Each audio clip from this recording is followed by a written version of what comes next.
The 1st of December 1955, Montgomery, Alabama. The sky is gray, and the air is chilled by the coming winter. A 42-year-old seamstress named Rosa Parks finishes her long day at the department store. Her shoulders ache, and her feet are weary. She boards the Cleveland Avenue bus, pays her fare, and takes a seat in the first row of the colored section. As the bus fills up, the driver, a man known for his bullying nature, notices white passengers standing. He calls out, "Move why? All. I want those seats." 3 others comply, but Rosa Parks stays still. In that moment of stillness, a revolution was born. It wasn't a revolution of shouting or fire. It was a revolution of a soul reclaiming its agency. When the driver asked her, "Are you going to stand up?" she replied with a single quiet word. Number, it was the most powerful no in American history. Rosa Parks wasn't a loud activist at that moment. She was a human being who had reached the limit of her endurance. She later wrote, "The only tired I was tired of giving in." We often think that strength is measured by the volume of our voice or the force of our impact.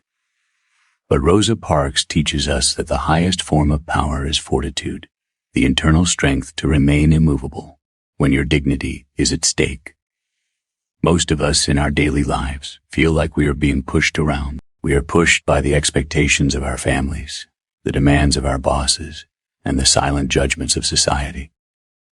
We feel a lack of control because we have spent our lives giving in to keep the peace. We think that by being small, we stay safe. But Rosa's story proves that true safety and true healing only begin when you draw a line in the sand. She didn't have a weapon. She didn't have a crowd behind her at that moment. She only had her internal integrity.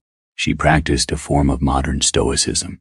She realized that while she could not control the unjust laws of the city, she had absolute authority over her own body and her own choice to stay seated. This is the inner citadel in action. By choosing not to move, she took back the power that the system had tried to strip from her for decades. Why did her silence conquer where anger might have failed? Because her silence was a mirror. It forced the world to look at its own ugliness. This is the essence of nonviolence. It is the ability to resist without becoming the thing you hate. If she had screamed or fought, she would have given the driver the excuse he needed to justify his cruelty. But by remaining calm and polite, she placed the moral burden entirely on the oppressor. She showed that you don't need to be loud to be heard. You only need to be right. The consequence of her no was immediate.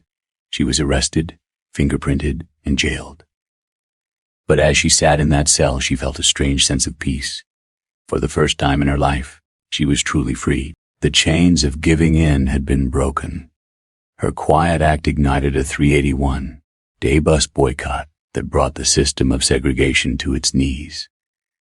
One person's decision to reclaim their agency changed the gravity of an entire nation.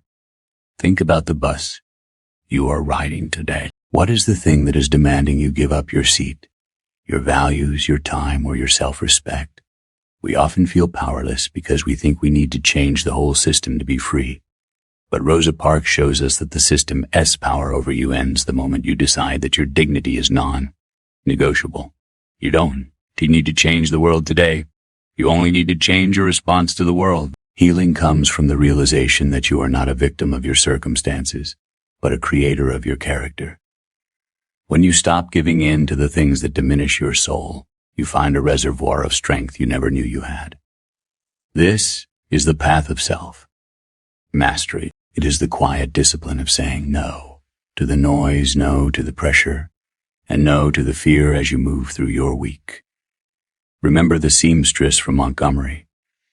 Remember that your quietness is not a weakness. Your stillness is your sanctuary. When you are pressured to conform to something that feels wrong, take a breath and find your own.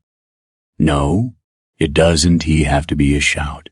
It can be a whisper, as long as it comes from the depths of your soul. For in the end, as Rosa Parks proved, the most unshakable empire is the one built on the foundation of a single dignified no.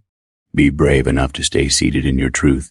Be brave enough to be still Bonk enough to be still.